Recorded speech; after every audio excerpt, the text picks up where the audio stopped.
Well, welcome to my show. It's great to have you here. I've been busy interviewing some amazing people. So you will be seeing more of my interviews coming up. And if you like these interviews, please subscribe to the YouTube channel. The YouTube channel is just overwhelmingly going to be bursting with phenomenal interviews and content that I know you're going to enjoy. So please subscribe, share this video with any of your friends and fit pros and anybody that might be inspired by my next guest. Now, she's a bit of a legend in the fitness industry. I've known her for a long time. She's participated in some of my coaching programs. We presented together and we've been friends for a long time. She also was on Alan Sugar's The Apprentice. You know exactly who I'm going to be talking about. And this is another whole no holds barred interview where our good friend Katie Bulmer Cooke tells it like it is. Katie Bulmer Cooke, how are you? I'm good, thank you. We've just had a little warm-up chat, haven't we? We've been laughing about what we might be talking about. So, big question. Everybody knows you in the fitness industry, but I don't think everyone knows your backstory. So, in a nutshell, how have you arrived at where you are today? Right, in a nutshell, I sat for years, from being 4 years old, in the corner of my mum's aerobics classes, in like old church halls and community centres, and watching people in thong-back leotards dance around a share, and decided that based on that I'd have a career in the fitness industry. That's a winner. And just at that point, you've just told me that your mum is going to retire. She's been teaching. How long has your mum been teaching? My mum's been teaching for 30 years, but she's been in her job with the City Council where she manages the GP referral team, the Kids Obesity Programme. She's been in that role for 37 years. Christy, do you need... Well, she's going to get a carriage clock today then, is she? She said she's put everyone under strict instructions, do not buy me a watch. Oh, so she's going to just teach full time now then? Yeah, she'll do about 10 classes a week. She'll mince about with me a bit in the week. Nice. And just enjoy herself. I think she's earned it. Yeah, I think she's had, definitely. So you were completely inspired by Christine in her racer black leotard and her tights. So when did you teach your first class? Oh gosh, well I did my exercise to music course when I was 16.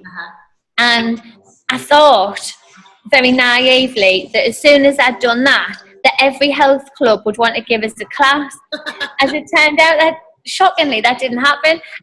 People I think thought I was too young and probably too inexperienced, so I started up on my own, taught my first class when I was 17, and I've never felt that nervous in my life. I just taught it in a little community centre in Sunderland, and it was great. Like, I loved it, but I did like 60 million step touches. I thought I was wild when I did a V-step.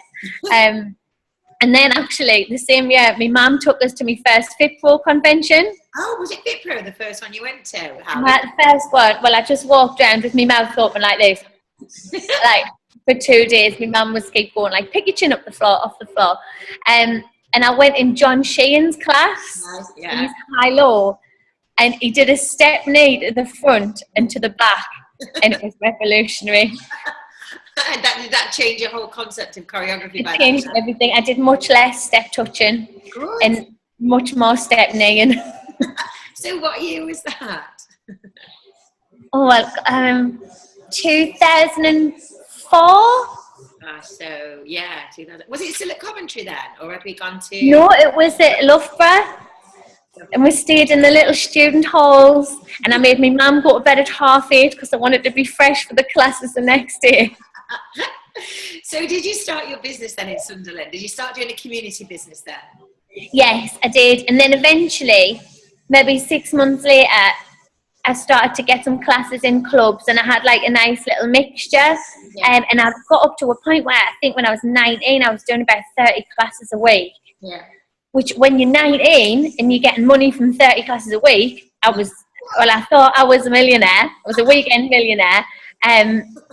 But my body, it just totally took it out of my body. Even at 19, was you feeling it then? You knew there was going to be something a bit more you needed to transition into? Yeah, that's when I started looking at becoming a PT, because that amount, I mean, anyone that says that exercise in that volume is good for you is wrong. Definitely. It was really bad. Like, I had a niggly shoulder, I got a bit of sciatica. It just wasn't good. So I thought the perfect blend was like a bit of PT, bit of classes. I did my Pilates qualification, less hard on your body. That was definitely better. That works. So when did you start to move into presenting? So you were still, you're building up your name in Sunderland. You were teaching at the leisure centres and the health clubs. Your mum was really well known on the circuit. You were going to the conventions. So when did you make that crossover then into sort of professional development and doing presenting? I would say, I think I was about 20 and I did Fit Fantastic at Canvas Sands. Yeah. And I was literally so nervous, I threw up in the bin at the side of the stage and then went on and did the class and loved it. I actually found getting into presenting really difficult. I got an awful lot of no's before I got a yes. Really? I did. I think part of that was my age. And I think part of it was because I was a bit of the new kid on the block. Right. And everybody knew each other. Everybody had sort of their presenter friends, the people they knew they could rely on to deliver a good session. And I guess people putting me on their programme, they'd be taking a bit of a risk. Who said no? Name and shame. Who said no to you? Everybody. Oh, come on, who? Bit pro. Everybody? No, you did. Didn't you do the YMCA stuff first? Did you do the YMCA? I did the YMCA display team. Oh, you were a display, but I was in the display team, darling. That was how I used that to try and get in front of people. But honestly, Rachel, everybody said no. Fitness Fiesta, Fit Fantastic said no at first. IFS said no. Like, if you think of every convention that was going on at that time, everybody said no. So why did that not stop you? Now, I know that you're a ruthless, ambitious person, so I know your grit and determination would have get you going. But, you know, at that young age, I bet you felt quite disappointed. I did. It's weird. It was like every no made us more determined. Because this is not supposed to sound big-headed, but I knew I was a good instructor. Yeah. I knew my classes were structured well. I knew I could present. I had a bit of banter, and I knew I could do it. And I thought, you bloody will give us a chance, and I'll keep knocking on your door till you say yes, even if it's just because you're sick of us asking. Good for you. Good for you. So who gave you the first break? It was Leslie, who used to run Fit Fantastic. How was it? And that was I think that was the year before she stopped doing it. So that screwed it up as well, because I just made a good relationship with her and then she went. So I had to start all over again. No. No, it wasn't like that then. So then what happened? How did you then move? You were still teaching 30 classes, getting into presenting, doing your PT, building up your PT business. So there, where did your career go? What direction did you head in then? Then I did the boot camp thing. I'm terrible. My facial expressions are terrible. Nobody was doing boot camp in Sunderland. So together with somebody who's quite well known for teaching boot camps, we launched a boot camp in Sunderland. And that was like a massive... I learned so much by doing that. I learned so much about business, program design, an awful lot, marketing. That was probably one of my steepest learning curves. And it was before anyone else had really done it, and there was nobody else in Sunderland. And everyone thought I was bonkers. Like, who would get up and exercise at 6:15 a.m. outside in the northeast of England? But people did. They did. It went really well. Remember those videos of you doing it in the snow? This was even before social media, so it must have been, was it like, are we talking MySpace time there? Or maybe we got onto Facebook, I can't remember. I think it was very early days of Facebook. I remember seeing a video with all your boot campers in Sunderland in the snow. Yeah. I mean, it was good times, but God, I think I've gone soft. I don't think I could do it now. And they were busy classes, weren't they? They were really busy. Oh, really busy. I mean, we used to have like 30, 40 people coming at every session. Yeah. And everyone was like on a monthly on a monthly payment system. It was a great business model. I think the problem with the boot camp thing is it just got too saturated. Yeah. And Sunderland City Council got a bit greedy as well, because they started wanting to charge people £1,000 a year to use a park 3 times a week. No. So I spat me dummy out a bit, and I said, well, yeah, I'll keep my own grand, and I could go indoors for cheaper. Yeah, you did. So how long did you do that for when you worked for that organisation? I think it was about 2.5 years, because it was just before I had Heidi. I did it all through my pregnancy, which was hard, and then for a little while after as well. I remember. I was going to ask you about that, and I'd forgotten to ask you. So that was a steep learning curve, and I think that took you into a whole different, really, realm. You became more well-known throughout the UK as a PT, as a boot camp trainer, as a business owner, although I don't think you were the business owner, but you were working closely with the business owner at that time. And like you say, it was very groundbreaking. Somebody in the Northeast, were really kind of showing the rest of the country how it's done, really. Yes. It was a really good time. I did enjoy that time in my career. I think I always get like a 3-year itch. Yeah. Every 3 years, I need to do something different. And that was my something different then. My next 3-year itch was The Apprentice. I'm due an itch. I'm due an itch any time. But I want to just say, at the time you've mentioned it, I mean, you were early 20s, you got a great career going on, fitness was going well, and then you fell pregnant with Heidi. So how did you deal with that? How did you feel about that? You were going to be a young mom, with your business and your ideas and your ambition. How did you feel about that at that time? I'm scared, because I was only 23. I just hadn't long had my apartment, so I'd committed to a mortgage. I remember you moving into that apartment. And it's just like all the big things I just did all in one go, and it was scary. If you ever want to find out if your business is flawed, like get pregnant, because it really was. It really was, because I was doing loads of hours and I loved my job and everything. But it was just that you've heard it all before, like the time for money trap.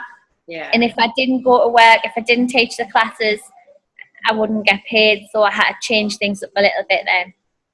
So what did you do? You worked all the way through your pregnancy, and then what did you come back 2 weeks later, like most fitness professionals?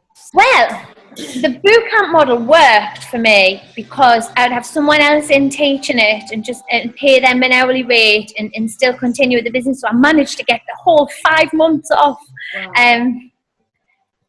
But then I did, well, you remember, because you helped us with the Little Black Dress Club. Yeah. That worked really well. Really enjoyed doing that work with some lovely instructors on that. That gave us a business model. It gave us more flexibility. And I just learned that you can enjoy what you're doing as much as you like, but you have to have a better balance. And Heidi, she's been the best thing that's ever happened to me and Simon.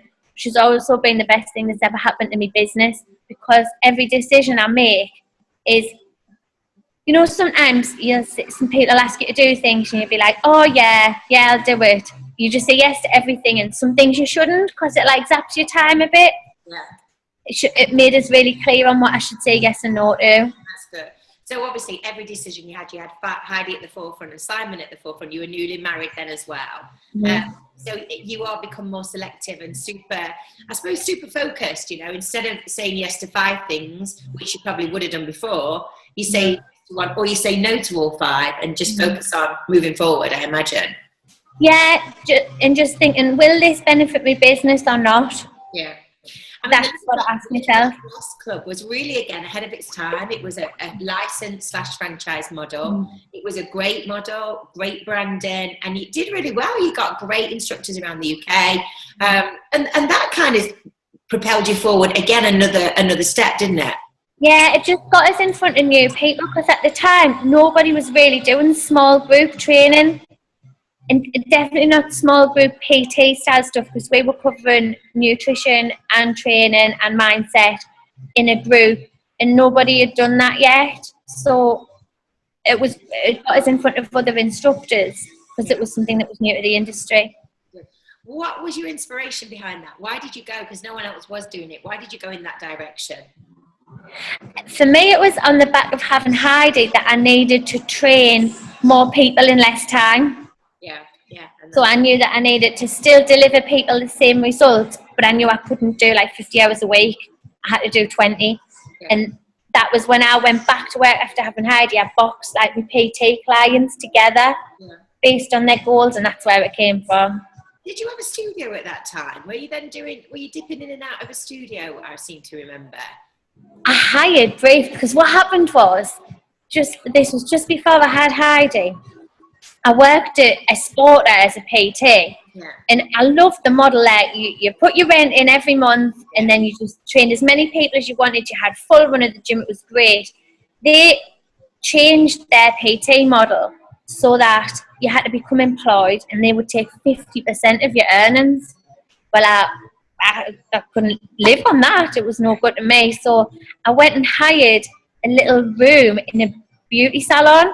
I remember, yeah. And it was only small. It was big enough, for like me and a client, me on 2 clients. And I just had that for a little while. Gave that up when I was pregnant. Then went mobile for a while. Then when we moved house, we built a gym at home.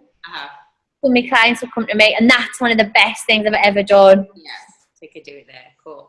So then the next big step in your career at that stage was obviously then The Apprentice. So you disappeared off the radar for the whole summer, telling everybody you'd gone to work in Marbella. Nobody could get out. You really taught me out as well, because I don't know if you wouldn't have thought of this because you weren't lying and I was. When we saw each other at Fit Pro in 2014, it was between the time that I'd come back from The Apprentice, but it hadn't been on the air yet, so nobody knew I'd done it. And you said to us, how was Marbella? And I went, oh, it was great. And because you obviously go there a lot, you were like, oh, which part did you go to? And I said, my geography's not great, Rachel. I don't know. You Billy liar. And then I went, scary enough for me, Mum. I think Rachel might have rumbled us. Oh, no, I never even thought. No, I was so paranoid. No, that was crazy. So why did you do it? Why did you apply? Why did you want to do it? What was the thought process behind it? It came from my clients who kept saying, you should do that show. Why don't you apply? Why don't you apply? So I did. And I wanted to win. And having a really competitive nature, the further through the audition process I got, it became less of a, oh, well, we'll just have a go.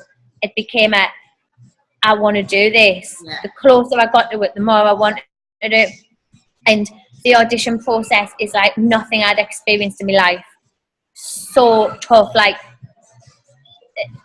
as tough as the actual process. Really? From everything, from the way you're spoken to how cutthroat it is, to how the other people are.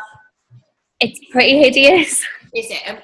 What was it behind the scenes? Was it all nicey, or was it really cutthroat, hardcore? You'd obviously left Heidi and Simon in Sunderland. You couldn't go home. For me, that would be hell on earth, I think. How did you manage? How did you cope? Really, how did you manage? How did you cope with that? Well, a couple of things. The first one was I knew Heidi was well looked after because Simon had just left his job and took redundancy, so he was with her all the time. I felt fine about that. The second was I had a friend, like, in the process, like a genuine friend. I don't know if anyone remembers that from Series 10. She was called Roisin. Yeah. We shared a room together, and I actually did have a friend. And I also got on very well with the house team that live with you. Okay. The people don't see. So those things really helped us. But if I'm brutally honest, every night I went to bed, I pulled the covers off my head and I had a good cry. Oh, really? Was it early? Oh. And imagine you've been competitive with these people all day. And as much as Roisin was my friend, she was also my competition. And then you go home, you haven't got anyone to unload to. And then you have to share a room with them. Gosh. And can you not ring home? You couldn't ring Simon? You couldn't have any, not at all? You couldn't even speak? Once a week you were allowed to ring home. Oh my gosh, that's hard going. And what was Lord Sugar like, really? What was Karen and Lord Sugar like? Lord Sugar is exactly as you see him on the television. I think a lot of people think we must go for a coffee with him and stuff, but we don't. Right. What you see is what you get. Hi, I'm just in the shop. We've got customers. Hi. Yes. Just shout if you need anything, Lindsay. Hello. Hi. I'll start that question again for you, Rachel. Lord Sugar. Lord Sugar is exactly the same as you see him on television. So people think that we go off and have a coffee with him. We don't. He turns up, he tells you what to do, you meet him in the boardroom, he pulls you to bits, and then you go home. That's it. That is it. Karen is ace. I think Karen really appreciates women who do well in business. She really, really does. If she likes you, you know she likes you, and she was always very supportive of me. Oh, good. That's good to know, because I really like Karen. I really like her. Oh, that's good. So disappointing. You didn't win, but you still did amazingly well, phenomenally well. Do you think that they already knew who was going to win in the first couple of rounds? You think they've already picked that person, and it's kind of not fixed, but they know which way it's going to go towards the end?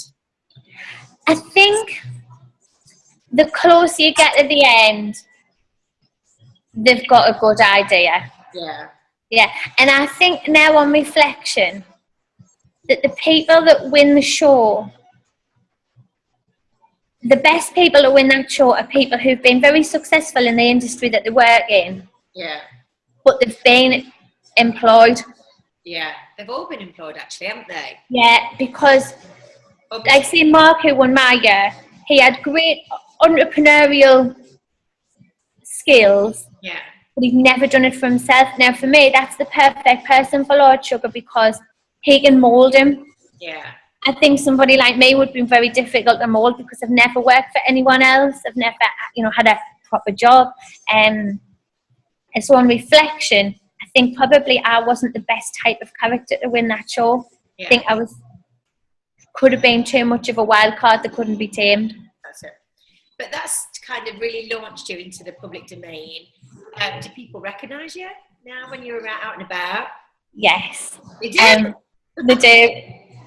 What everyone needs to know about Sunderland, apart from being the best city in the world, it is a city that's very village-like.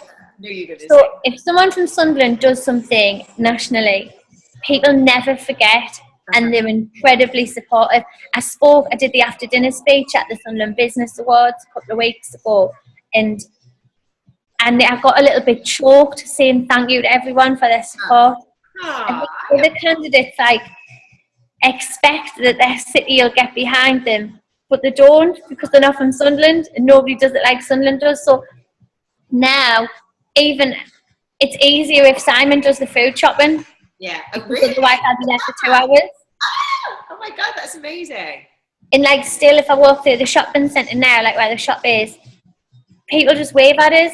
Hi, Katie. I love that. People I don't know, and that's 2 years on. I mean, I know I'm still on the telly up here doing Chatty Lasses and other shows on our regional channel, but people just haven't forgotten. That's good, really good.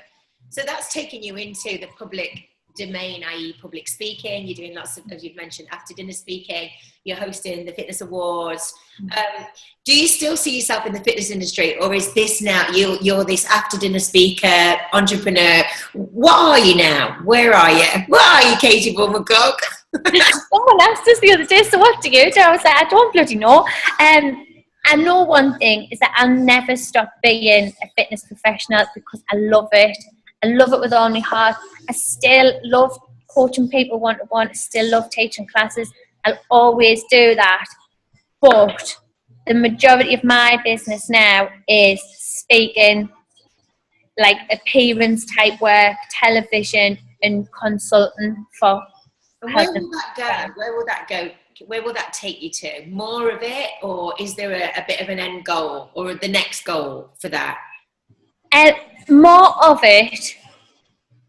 But lots of people have asked me recently, what's next? And I am going to have to start and think about it, because when I finished The Apprentice and I knew I hadn't hadn't won, I wrote a list of everything that I wanted to achieve. And what was on that list?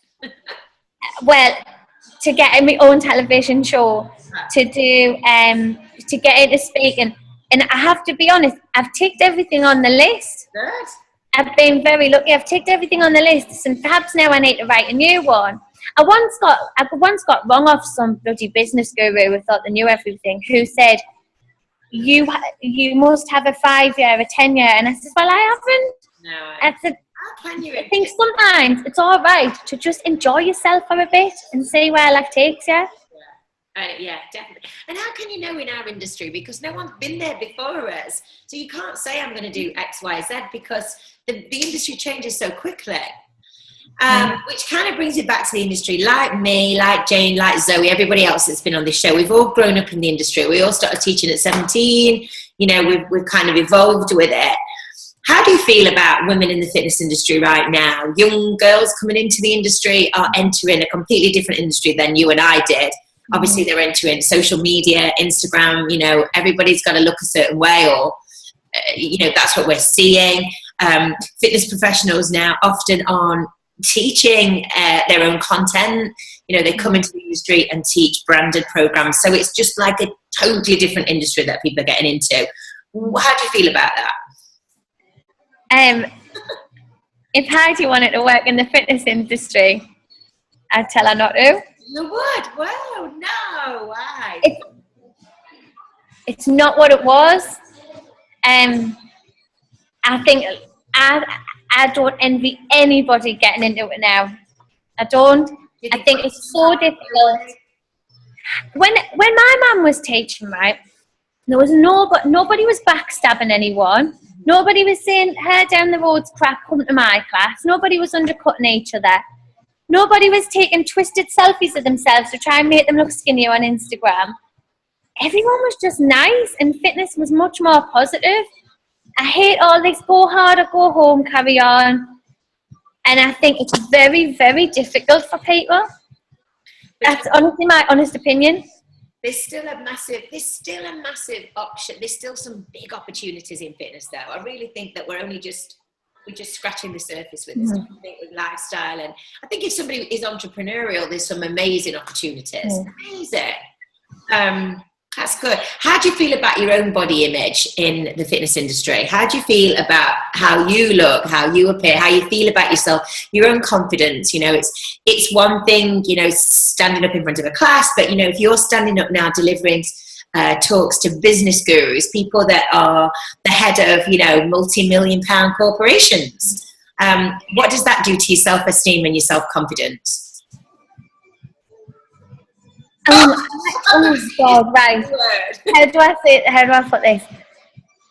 I used to always be fine about my body, absolutely fine. I never thought I was lush. I never thought I was fat. I just thought I was all right.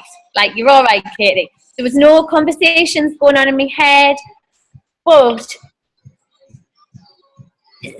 And it's my own fault for who I've chosen to follow on Instagram and things, and I've had to unfollow them. Really? Because it puts a downer on yourself. I mean, here I am, right, very healthy, size 8, sometimes a 10, depending where I go. The fittest I've been in my life, probably. But the negative thoughts that I have about myself can be ridiculous sometimes. That's reassuring to know, though, that you always appear very confident and very, you know, together, very organised and very. I interviewed Kelly Reid Banks, and she's like the prefect. You're like the prefect types that are always organised and early with the right questions. So I suppose for people watching, it is nice to know that you do get those insecurities the same as all of us. But, you know, when you're about to step on stage, how do you get out of that mindset? How do you, you know, walk on stage and own it? What do you say to yourself? If my mum's there, it's a lot easier. Really? People when you come to conventions, they must always be like, oh, there's Katie with her mum again. Like, she's 30. Can she not go anywhere without her mum? But she's there for a reason, because I get the talk before everything. As long as very positive. the amount of time that I've been presenting, I still need the talk. I still need the talk before IFS. I still need the talk before the National Fitness Awards, whatever it might be. If she's not there, I have to do it over in my head. Like, she'll say things like, you deserve to be here. You are here for a reason. Now go and smash it. And it's much easier when somebody else says that to you. So I did main stage at the Professional Speakers Association last month. Like, if you ever want pressure, speak in front of speakers. What does that mean? What does that entail? It's an annual conference for professional speakers where they go to listen to people who are apparently at the top of their game. They go to learn how to be a better speaker. So for me, that is the toughest crowd in the world, and I didn't go with my mum. I was on my own, and I had to stand at the side of the stage going, you've got this, you can do it. Like, I have to do like quite a lot of positive self-talk. I think people think I'm confident all the time because I'll give anything a bash, but I have to work quite hard on positive thoughts and here. That's good. I'm glad you said that. I know I once did an audition for a TV show, and the woman said to me that, one, I was too muscular, and the second thing, that my accent was horrendous. And I wanted to bring that up with you today, because that really upset, you know, we are who we are. We live where we live. I'm very proud to be where I am from, the same as you're proud to be where you're from. You know, the UK is made up with all these different dialects, accent, and I think it's brilliant. But it really does. It really bothered me for a long time. How do you feel about that, with your accent being as strong as it is? I used to be really paranoid about it because I am quite broad as well. I'm very broad, Malcolm. But what I've learned over the years is that thanks to the likes of Cheryl Cole and Anton Deck, it's now a lot more socially acceptable. People really like it. And in many things like TV work, and when the agent's getting a speaking gigs, it's quite a USP. Oh, that's good. And so you're fine with it. It doesn't bother you. But I can understand that, like, it's a knock. It can be a knock to your confidence when somebody says you look a certain way or your accent's this. But I think you've just, especially when it comes from where you're from, you should just be proud of it. 100%. Any other bits that you'd like to sort of say to any of the people watching? You know, anyone that's maybe got an idea like you had, or maybe wants to get on TV, or, you know, sees you as a role model, is very inspired with you. What would your message to them be, Katie? Give it a crack. I think there's loads of like business gurus like on Facebook and stuff. I say the ads pop up in my feed all the time, and it's like, quit your job and start a fitness. Like, don't quit your job. Don't do that. That's silly. As long as you've got enough money to keep a roof over your family's head and feed them, you know, and look after them, go and take a risk. I'm a risk taker, and fortunately most of the risks I've taken have paid off, but I'm not a silly risk taker. So I think, you know, as long as you've got your pot and everything's ticking over, go and take a risk, because you never know where it might lead you. It was a massive risk for me to go on The Apprentice. When I was involved in a video that was called Fat Daddy's Fitness Hell, that could have ended my career, you know what I mean? That was a risk. Thankfully I didn't get fired that week. But yeah, you just got to take risks sometimes. And the other thing is, I get sick of hearing people say, I can't do it. Like, anyone can do it. I've done some things that have been a bit crackers, but like, you can do anything you put your mind to. And as you're saying that, you're now opened a shop. You're sitting doing this recording in a unit, in a shop in Sunderland, selling fitness clothes. How did this come about? Well, I'd wanted to do, like, in the middle of the mall, there's like a big market square. I originally approached the shopping centre about doing like a weekend fitness market. Yeah. And they said, oh, we like the idea. But actually we've got this unit, and it was a designer men's store called Van Mildert. So the fit out of the shop is just immaculate. Like, it's lovely. And I said, right, it's empty. So I just took it. We took it for 6 weeks. Hopefully we'll stay for a couple more weeks and go right the way up to Christmas. But again, that was just that was just taking a chance and going out and being a little bit cheeky and asking people if you could have things on sale or return and just having a try. Good for you. Good for you. All right. Well, we've been we've been nearly 45 minutes. Gosh, a long time. I really appreciate the time. I hope you've enjoyed it. It'll be fun. I have. I don't know when I'll see you now. Maybe not till IFS, probably. Ooh, yeah. Are you doing anything in fitness that anyone can get involved in? Are you doing any tours? Are you doing any workshops, any speaking? Where can anyone in the fitness industry see you? The next time, well, I'm doing fit camps in November. I am also doing, the next biggie for me is December, speaking at the National Fitness Conference, and hosting the awards with Ricky Hatton. Oh, that would be good. Have you met him? Yeah, that'd be good. What was that, Rachel? You've worked with Ricky Hatton already, haven't you? No, this will be the first time. I've met him. Oh. I've met him. You might have seen things on Facebook. It's the first time we've worked together. And then I suppose the rest of the year is just us working hard on a business that I launched about 3 months ago, which is the National Fitness Network. Okay. Which is a membership for instructors, and they can get discount on all the things they buy regularly. So like things like Pure Energy music, Reebok fitness equipment, Reebok clothing, Sound Dynamics, public liability insurance, like all the things that we're into and we need. So it's for enthusiasts and fitness professionals, so a lot of hard work on that this year as well. So if anybody wants to get involved in that, where do they find the details? And they can go just on Facebook and search the National Fitness Network and you'll find us there. Okay, awesome. All right then, Katie. Well, thank you very much for your time. I'll let you get back to your shopkeeping. Thank you. We've got a class starting soon. Oh gosh, but I do. And celebrations with your mum tonight. Oh. I will. Thanks, Rachel. Lovely to speak to you. Bye, honey. Bye.